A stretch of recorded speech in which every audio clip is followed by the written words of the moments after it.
qo'ziqorin deb biz ham endi bilmas edik, shu bittasi tavsiya qilib tajriba uchun 100 ta dedi, ne daromiga tushunib qoldik. Keyin 200 ta qildik.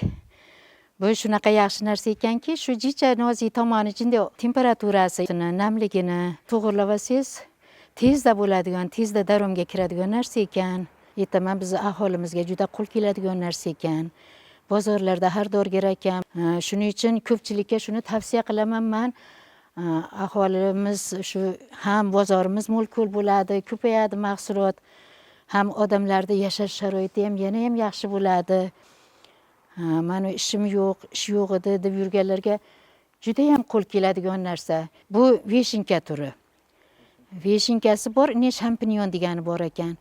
Bu shampinyonni jicha endi bizni vodiyda kamroq ekan. Bu ko'proq vohalarda ko'p ekishar ekan, Toshkentlarda. Yetishtirish ham boshqacharoq tur ekan.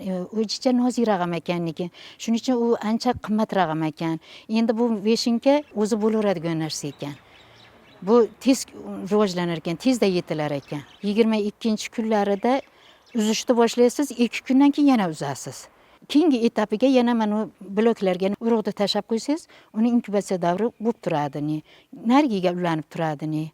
Shu boring avgustdan eksangiz to aprelgacha 4 marta, 5 marta navbatma-navbat eksangiz yaxshi darom qiladigan narsa ekan. 500 ta, 1000 ta ekadigan bo'lsangiz, juda katta darom bo'ladi. Bizniki endi masalan bir olib borishganda 30 mingdan ham bo'ldi kilosi, 25 mingdan ham bo'ldi kilosi.